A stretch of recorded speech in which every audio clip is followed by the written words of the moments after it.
약한 자에게 주시는 용기라는 제목으로 하나님의 말씀을 나누도록 하겠습니다.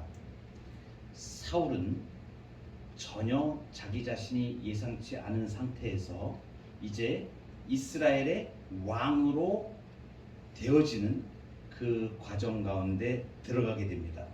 발단은 암나기들, 잃어버린 사울의 아버지 잃어버린 암나기들을 찾으러 가는 것이 발단이 되었습니다. 그런데 지난주에 저희가 나눈 말씀은 그 사환 한 사람, 이름도 출처도 나오지 않은 그 한 사람이 사울을 사무엘 선지자에게 라마에 있는 하나님의 사람에게 인도해 가는 과정을 보았습니다. 또 사울이 그 일행이 사무엘을 찾아갔을 때에 그 물 기르러 가는 소녀들이 정보를 주고 하나님의 사람에게 인도해 가는 그 과정들을 통해서 하나님께서 우리에게 무엇을 말씀하시는가 하는 부분들을 지난주에 은혜를 나누었습니다. 이제 사울은 사무엘의 특별한 대접을 받게 되죠. 이것은 뒤에 말씀이 딱 나오는 것이 사울을 만나기 전에 이미 사무엘 선지자에게 사울이 만날 것을 이미 사무엘에게 하나님은 알게 하셨습니다. 그리고 그에게 이제 기름을 부어서 왕을 삼으리라고 하는 하나님의 뜻을 가지고 있었습니다. 그래서 오늘 장면은 10장으로 넘어오면서 이제 사무엘이 기름병을 가져다가 사울의 머리에 붓고 입맞추며 여호와께서 내게 기름을 부으사 그의 기업의 지도자로 삼지 아니하셨느냐, 이렇게 기름을 붓게 됩니다. 사울은 생각보다 약한 사람이었습니다. 그는 9장 21절에 보면 그가 왕이 된다고 사무엘 선지자가 얘기할 때에 나는 이스라엘 지파의 가장 작은 베냐민 사람입니다. 나의 가족은 베냐민 지파 중에서도 모든 가족 중에 가장 미약합니다. 이렇게 사울은 자신의 연약함을 말했습니다. 베냐민 지파 그러면 이스라엘 12지파 중에서 가장 인구가 적은 지파이고 영향력이 가장 작은 지파입니다. 왜 그렇게 됐냐면 11대 1로 싸웠죠.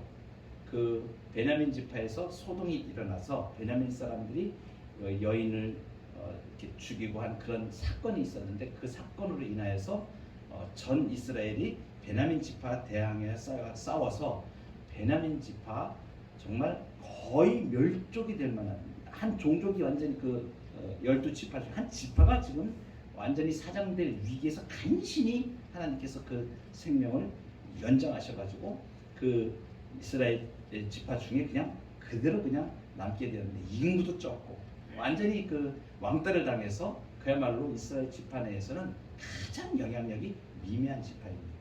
그러니까 사울은 지금 그것을 아는 거예요. 사무엘이 선지자가 이제 이스라엘의 왕을 이제 선출하는데 네가 이제 왕이다. 하나님께서 너를 세우셨다라고 말씀하실 때 자기가 생각해보니까 두려운 거죠. 자기는 왕이 될 준비도 안 했었고 아무 준비도 없는데 하나님께서 이제 왕으로 세우시려고 하니까 겁이 났던 겁니다. 사실 우리가 무언가 일을 하고 어떤 나라의 지도자가 되거나 또는 어디 앞서서 일을 한다는 것은 그 지도력이 그 뒷받침이 되어지지 않으면 그 일을 감당할 수가 없습니다.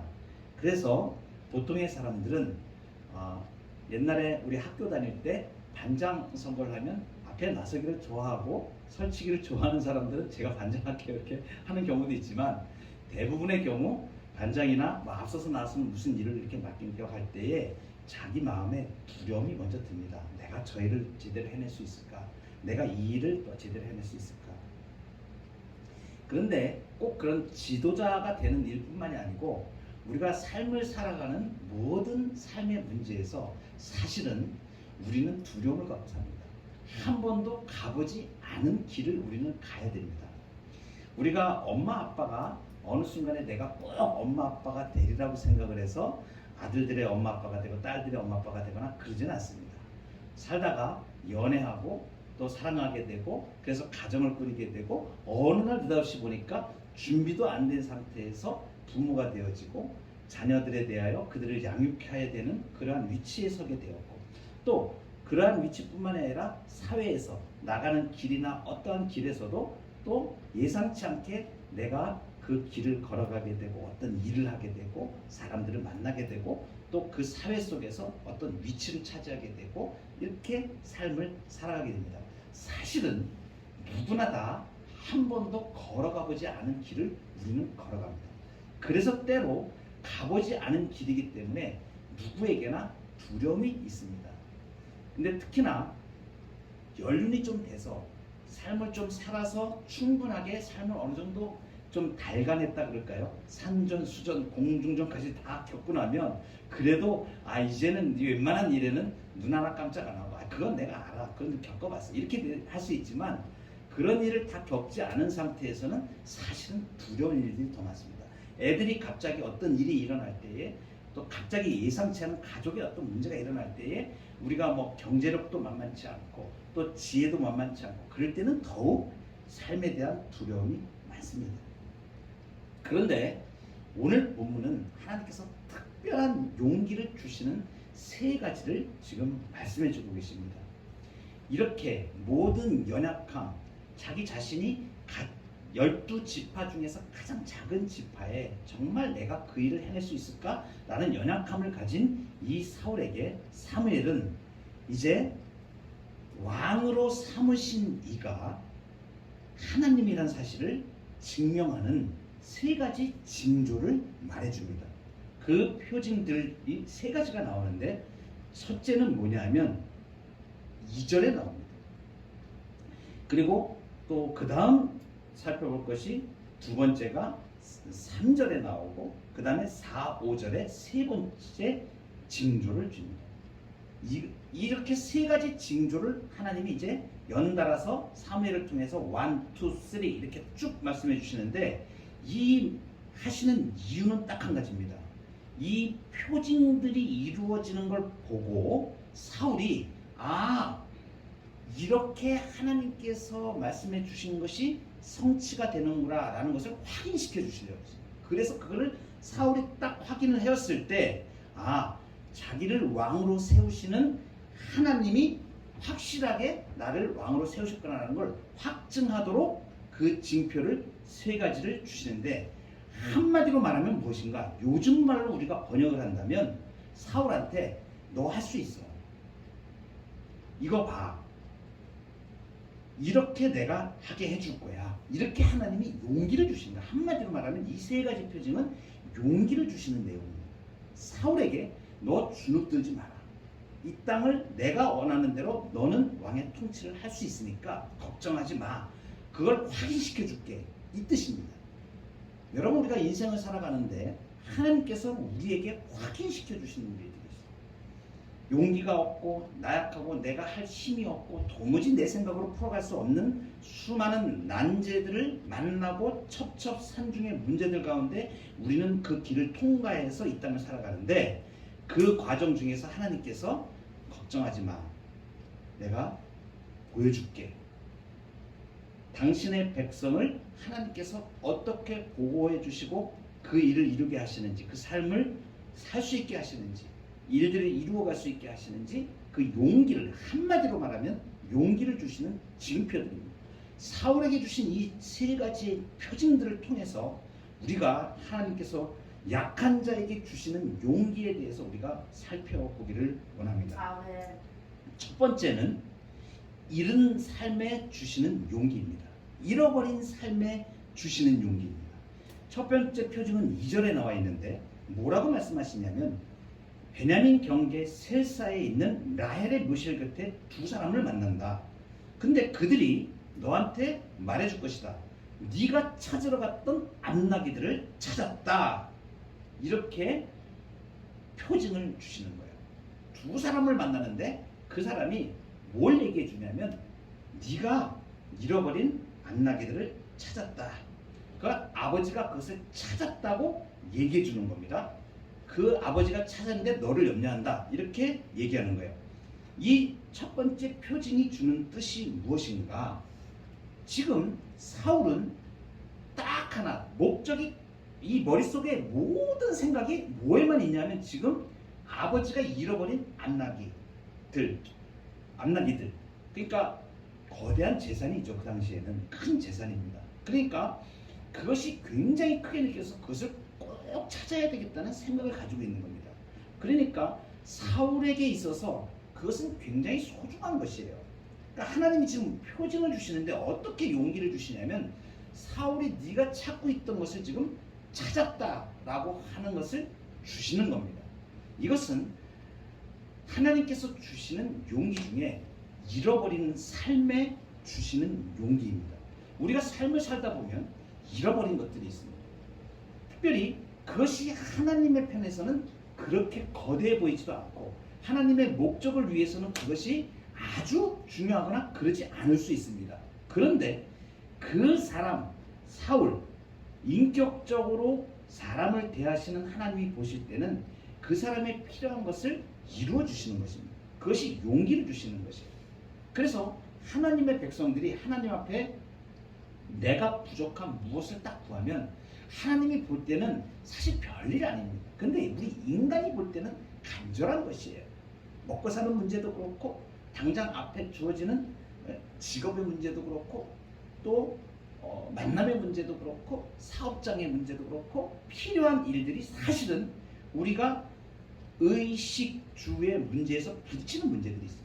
근데 이러한 부분들을 하나님께서 잃어버린 것들을 해결해 주시고서 하나님의 소명의 길을 걷게 하신다는 것입니다. 놀라운 사실이 뭐냐면 하나님의 백성들은 이 과정을 다 거의 다 거칩니다. 참 놀라운 것이에요. 그러니까 하나님께서는 이 사람을 사용하실 때 하나님의 일을 하게 하시거나 하나님의 교회에 필요한 소명으로 이끌어 가실 때에 그냥 무작정 너 모든 것 다 버리고 너 이거 포기해. 네가 살아가는 것도 다 포기해. 그리고선 하나님 끌어가시는 게 아니고 유효적절하게 필요한 것들을 왜냐하면 그것이 없으면 넘어지거든요. 그러니까 하나님께서 공급을 겸하여 하시는 거예요. 그래서 사람이 신자가 원하고 있는 그것을 하나님께서 들어주십니다. 너무나 놀라운 거예요. 복입니다. 그래서 갑자기 안 풀리던 문제가 갑자기 쫙 풀립니다. 막혀있던 사람 간의 관계의 문제가 풀려져요. 돈으로 막혀있던 내가 빚을 지고 있던 게 해결되어 버립니다. 이런 일들이 일어나요. 실제로 저의 삶에서도 놀랍게 하나님께서 제가 목회를 준비하면서 이루시는 일들을 제가 간증을 하면 몇박 며칠을 제가 말씀을 드려야 됩니다. 정말 상상할 수 없는 수를 동원을 하시죠. 하나님이 그 수를 동원을 하시는데 걸리적거리는 것들은 다 치워버리십니다. 하나님이 사용하시기에 걸리적거리는 성품, 돈의 문제, 사람의 문제, 관계된 자녀의 문제 이것들을 하나님이 해결하기 시작하시는데 그냥 순식간에 그냥 쭉쭉쭉 하나님께서 그냥 말해요. 하나님의 백성이 무엇인가 하나님의 뜻을 향해서 나갈 때 하나님이 결정적으로 하시는 것은 용기를 주시는 일이에요. 그러니까 잃어버린 삶에 용기를 주시는 거예요. 그러니까 무언가 하나님의 일을 잘하려고 마음만 먹어도 내가 하나님의 교회에 뭔가 내가 봉사하고 헌신하려고 마음만 먹어도 그리고 내 주변에 있는 어떤 사람들에게 내가 전도하려고 그 영혼을 사랑하면서 전도하려고 마음만 먹어도 하나님께서 벌써 그 일들을 향해서 할 수 있도록 용기를 주시고 격려해 주시는 사건들이 일어납니다. 이것이 하나님의 우리를 향하신 용기를 주시는 일이에요. 그래서 삶의 문제들이 갑자기 생각지도 않게 풀려나가게 되고 하나님께서 용기를 주시는 거예요. 왜냐하면 하나님이 그것을 표징으로 주시는 거예요. 봐라, 내 능력으로 된다. 너는 할 수 없었지만 내 힘으로 되는 거야 라는 걸 하나님이 보여주시기 시작하십니다. 사울에게도 마찬가지로 지금 암나기들을 찾아서 그렇게 애를 썼는데 그게 풀리지 않으면 사울은 인생이 풀리지가 않는 겁니다. 지금. 근데 하나님은 다른 뜻을 가지고 계세요. 너는 이제 이스라엘 왕이야.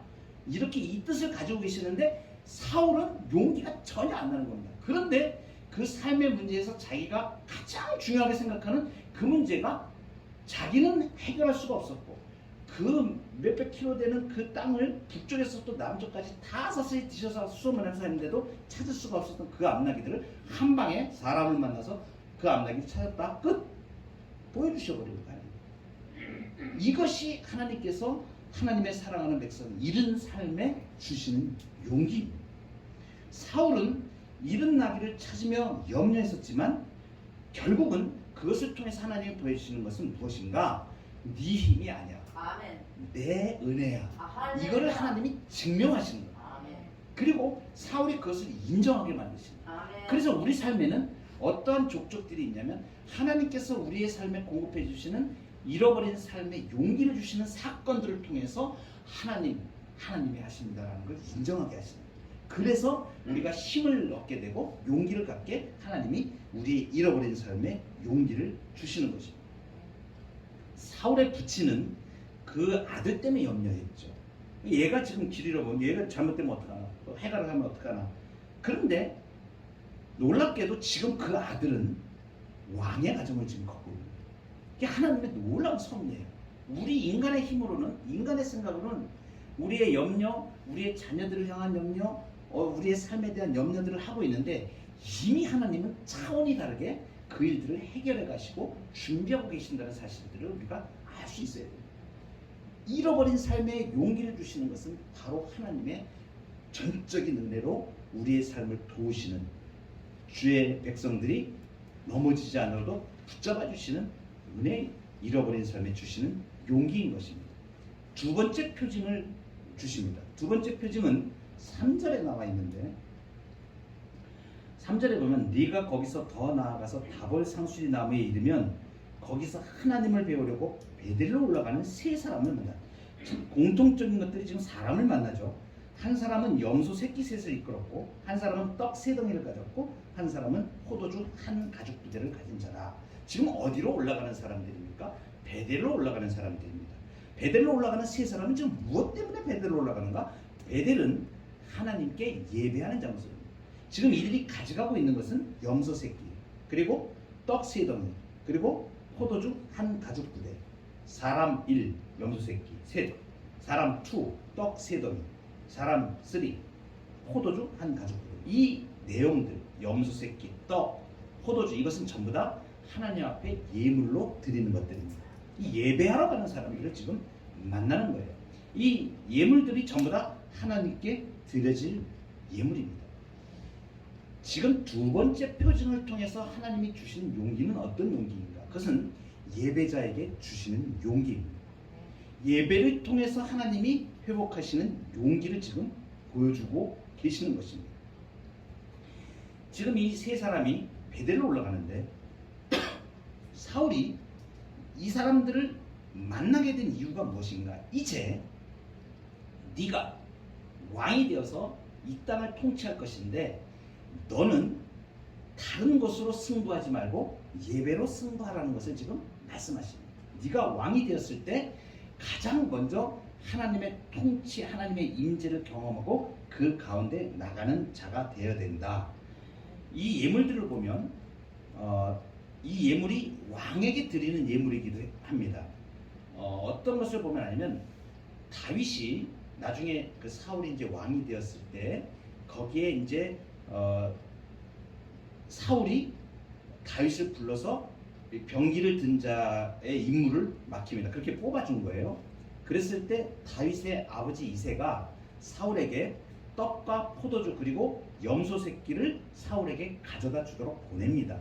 그러니까 이 떡, 포도주, 염소 이런 것들은 또 하나님께 예배드리는 예물이기도 하지만 왕에게 바치는 예물이기도 합니다. 그런데 재미있는 사건이 하나 나옵니다. 여기 4절에 보면 이 베델로 올라가는 세 사람 중에서 이제 이들이 이 사울에게 4절에 보면 그들이 네게 문안하고 떡 2덩이를 주겠다 이렇게 얘기합니다. 이것이 무엇인가? 왕에게 드리는 예물을 말하는 거예요. 그러니까 예배자가 지금 사울은 지칠 대로 지쳤습니다. 암나기들을 찾아 헤매고 막 이러는 상태였는데 이제 첫 번째 소식을 들었습니다. 뭐냐면 암나기들을 찾았다는 겁니다. 아버지가 찾았다. 이건 완전히 기적같이 이제 일어난, 자기가 지금 온 정신과 모든 것을 집중해서 나가고 있는 그 일이 지금 하나님의 은혜로 해결이 되었거든요. 그런데 그와 더불어서 자기가 이제 필요한 것들이 무엇이냐면 이제 자기는 지금 배도 고프고 이제 돌아가야 되고 이제 이런 일들이 남아 있지 않습니까? 그런데 예배하는 자들을 만나서 떡을 얻게 됩니다. 이것은 무엇을 말하면 네가 이제 왕이 돼서 이 이스라엘 왕으로 이제 선택한 사실을 지금 부각시키고 있는데, 한편으로는 하나님께서 교훈하시는 것은 무엇이냐면 왕으로서도 하나님께 제사 드림이 무엇보다 중요하다. 그러니까 너는 지금 이제 하나님이 그 베델로 올라가는 사람들을 지금 만나게 하신 일이 무엇이냐면 너도 베델로 올라가는 왕이 되어라. 이렇게 지금 하나님이 요구하시는 것을 보여주시는 거예요. 그리고 그것뿐만이 아니라 필요한 떡을 지금 공급해 주시는 사건을 우리가 보게 됩니다. 이것은 예배자에게 주시는 하나님의 용기입니다. 우리가 이 땅을 살아가는 동안에 베델을 향할 갈 때 우리의 필요가 해결되어짐을 하나님은 경험케 하십니다. 그러니까 너희는 먼저 그의 나라와 그의 일을 구하라.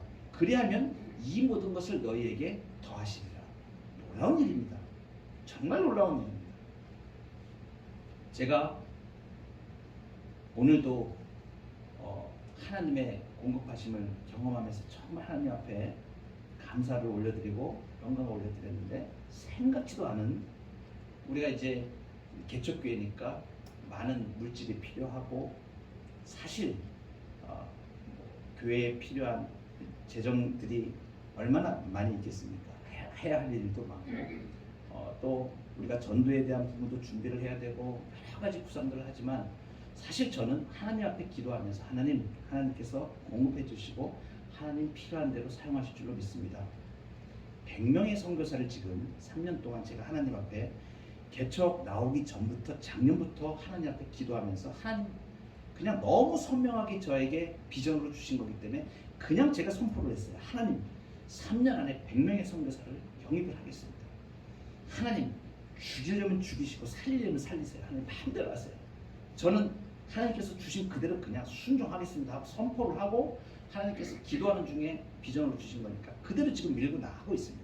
최소한도 안 되더라도, 지금 재정 형편이 안 되더라도 한 선교사 한 분을 10만 원씩 지원하면 100명이면 한 달에 1,000만 원입니다. 1년에 1억 2천입니다. 이 재정은 우리가 지금 개척교회에서는 감당할 수, 돈으로 따지면 해결할 수 없는 일들입니다. 근데 이것을 제가 하나님 앞에 결심을 하고 결단을 하고 하나님이 하십니다.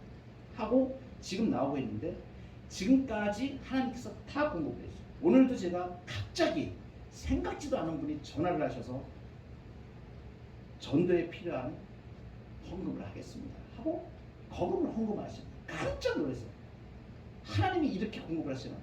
그러니까 이제 이 내 외부적인 일들을 이렇게 갖추고 교회가 나가니까 하나님께서 하나님의 백성들 동원하셔서 감동하셔가지고 그 일에 쓰도록 이름도 묻지 말고 이름도 내지 말고 자기가 누군지도 밝히지도 말고 이 자금을 사용해 주십시오 하고 전도하는데 그 일을 위해서 쓰도록 보내주신, 깜짝 놀라는 일들이 너희는 먼저 그의 나라와 그의 일을 구하라. 우리 선교사님들 오셔서 제가 그 말씀을 나눴습니다. 그분들이 말씀하십니다. 세대 비전기는 작지만 하나님께서 놀랍게 사용하시는 교회가 될 것입니다. 축복하며 나갑니다. 그분들이 하시는 말씀입니다.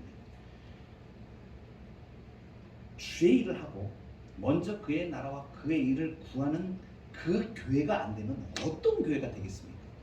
그 말씀을 하시는 거예요. 하나님이 그 교회를 살리지 않으면 어떤 교회를 살리시겠습니까? 그 말씀을 하시더라고요. 성경에서. 그래서 제가 하나님 앞에 주님 감사합니다. 하나님 이 비전 품게 하신 것은 하나님의 역사입니다. 큰 교회들로 생각하면 그것 얼마 되지도 않는 돈일지도 모릅니다. 뭐 거대한 교회들이 볼 때. 그러나 우리는 자기의 생활비 전부를 넣은 가부처럼 이 교회가 그렇게 가야 된다고 저는 하나님 앞에 선언을 하고 나가는 것입니다. 내가 목회자로서 굶고 내가 내 돈을 다 헌금하고 하나님 내가 하다가 망할지라도 하나님 이 일을 이루시옵소서. 하나님 교회 되는 것 보게 해주세요. 근데 지금까지 하나님 길을 철저하게 만들어 가시고 깜짝 놀라게 역사하시고 예배자에게 하나님만 바라보고 하나님만 베델로 올라가는 그 백성에게, 그 교회에게 하나님은 공급하실 것들을 공급하시고 이루어 가시는 역사를 보여주십니다. 신자의 삶도 마찬가지입니다. 내가 하나님 앞에 결심을 하고 결단을 하고 나아갈 때 내가 먼저 그의 나라와 그의 의를 구하면 하나님께서 공급해 주시고 책임지시고 열어가시는 일들을 경험하게, 이것을 경험해야 진짜 신자의 삶을 경험하는 것이에요. 그렇게 한 번, 두 번 경험하면 신앙의 담대함이 엄청나게 높아집니다. 정말 웬만한 일에는 가득하지 않아요.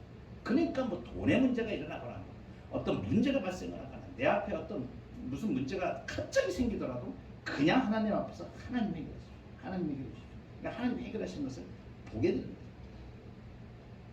제가 이러한 신앙을 배운 스승님이 한 분 계십니다. 신학교에 모든 여러 가지 일들을 결정하시면서 총장님으로 계셨던 분을 제가 모시면서 옆에서 그분께 배울 수 있는 기회를 가졌는데 한 2년 동안에 그분이 하시는 일입니다. 이분은 기도할 때 무엇부터 기도하냐면 하나님, 이게 하나님이 원하시는 겁니까? 아닌 겁니까? 먼저 기도합니다. 돈을 따지지 않습니다. 사람을 따지지 않습니다. 행정적인 거 이렇게 저렇게 하면 이거 계획부터 따지지 않으시더라고요. 깜짝 놀랐어요. 제가 어떻게 그렇게 계획도 없이 저런 일들을 하십니까?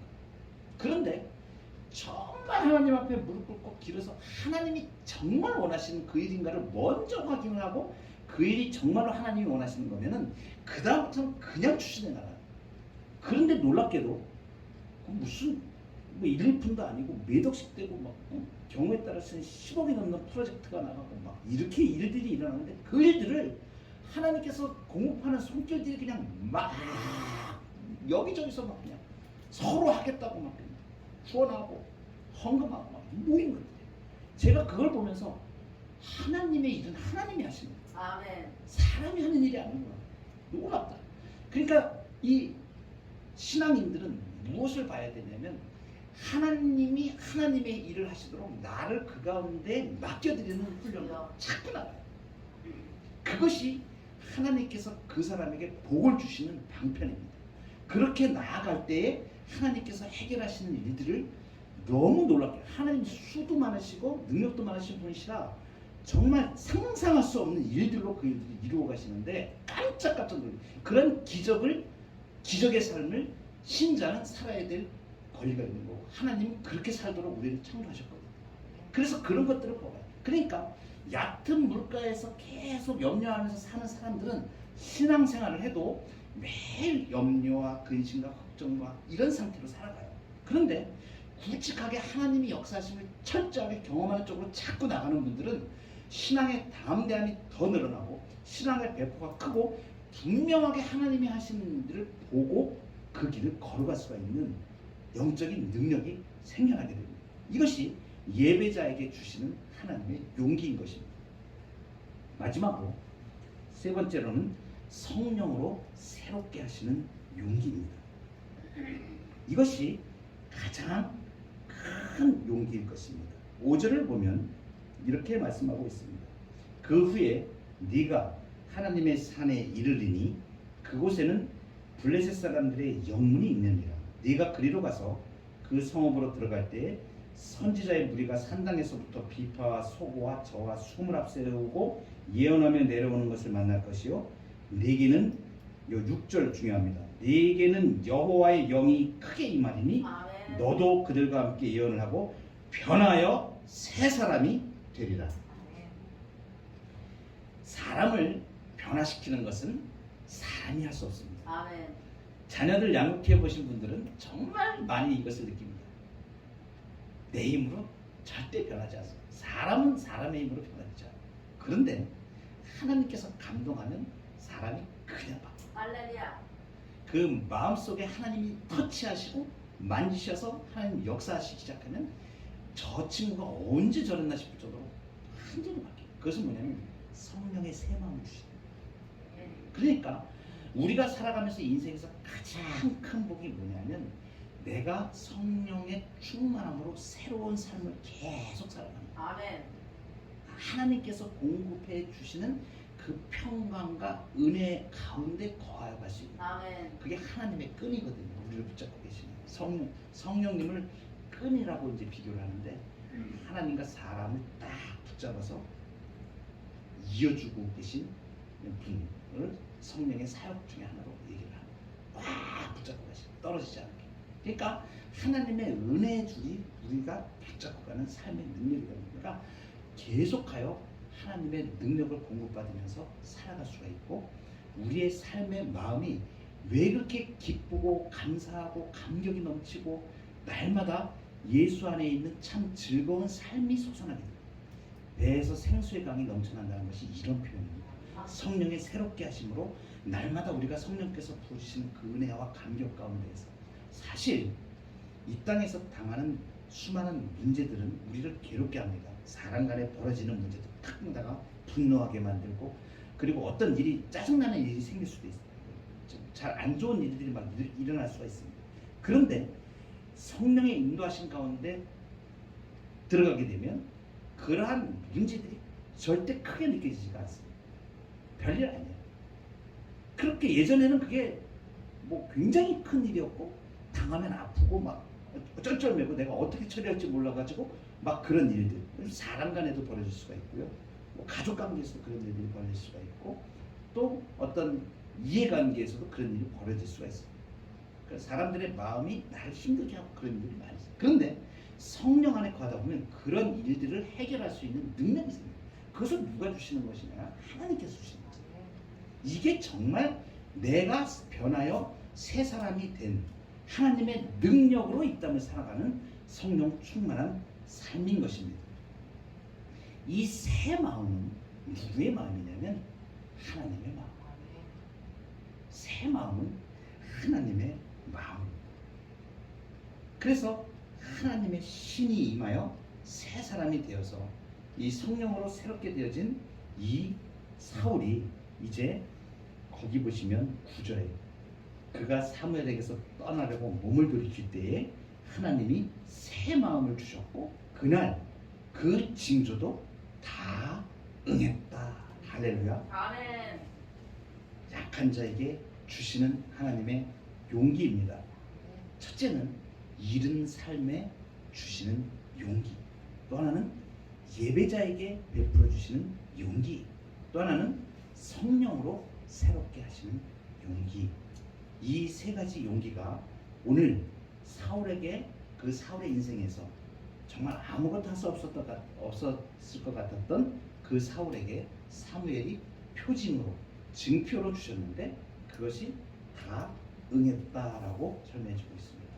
우리에게 약한 자에게 주시는 하나님의 용기, 이른 삶에 우리를 찾아주시고, 예배로 나아갈 때 하나님 나라를 먼저 우리가 그의 나라와 그의 를 구할 때 우리의 삶을 책임져 주시는, 우리의 자녀들을 책임져 주시는 그 하나님, 그리고 성령으로 우리를 새롭게 하셔서 이전보다 비교할 수 없는 행복한 길로, 우리를 감사한 길로 이끌어 가시는 하나님의 역사를 경험하고, 약한 자에게 주시는 용기의 하나님, 그 하나님의 마음으로 이 땅을 살아가는 저와 여러분 되기를 주님의 이름으로 축복합니다. 기도하시겠습니다.